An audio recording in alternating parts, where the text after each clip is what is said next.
I know we're all tired of hearing about how bad the border is, but this is actually an interesting new wrinkle with the Biden administration DOJ threatening to sue the state of Texas if it doesn't abandon this new law that is put in place.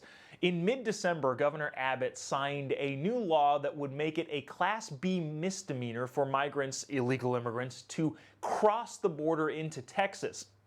If the person suspected of crossing illegally decides to go back to Mexico, a judge can dismiss the charges.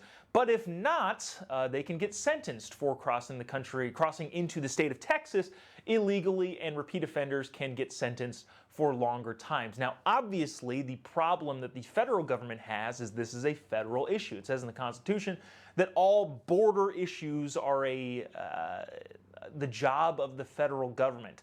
The argument that Texas is making is the same argument that Arizona was making during the Obama administration, is that, hey, if the federal government isn't doing their job, what are you going to do as the state? And Texas has decided, well, we're going to act on our own. Now, the Supreme Court, if you remember in the Arizona case, said that no, Arizona can't build its own wall. That is a federal matter, and it needs to be left to the federal government.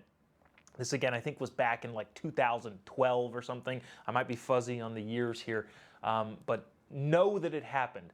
Now, the DOJ is looking to sue Texas if they enact their own law saying that they're going to arrest people coming into the country illegally, making it what a Class B misdemeanor.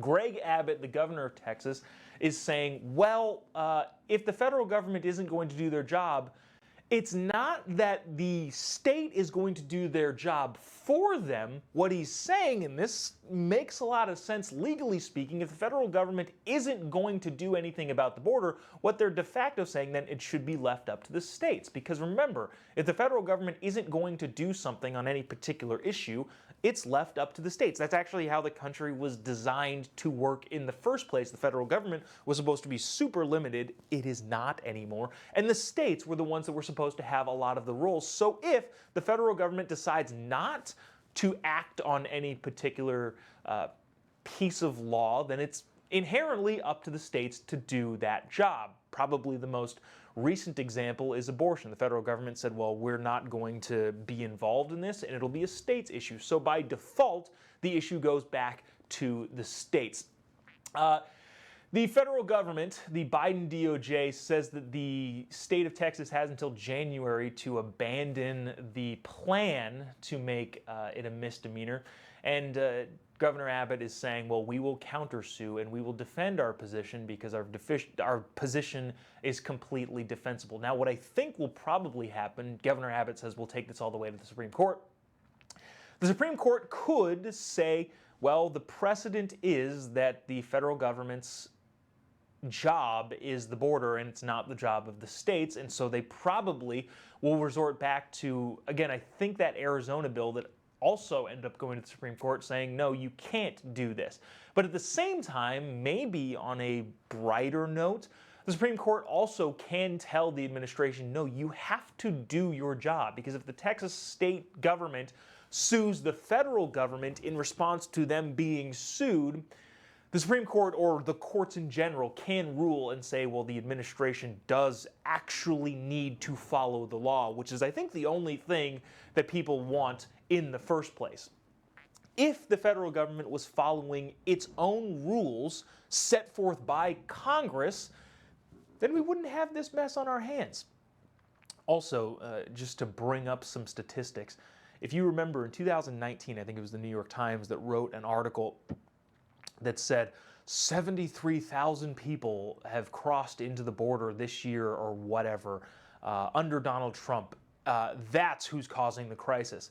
Well, in the last 3 months, 730,000 people have crossed into the country illegally or are quote-unquote seeking asylum, which in my book is just as illegal considering the baseless claims for asylum. So, in 2019, the lefty media was blaming Trump over the border crisis, and it is now 10 times higher in just 3 months.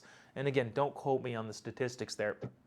But clearly, it is worse than it has ever been. We are breaking records every day and every single week at the border, and nothing is being done about it. So, that's what leads Texas to say, we're going to take matters into our own hands if the federal government refuses to do so. And hopefully the Supreme Court, even though they probably will side with the fact that this is a federal issue, will tell the government, the federal government of the United States and the Biden administration, you need to do your dang job, or else, I don't know what or else is.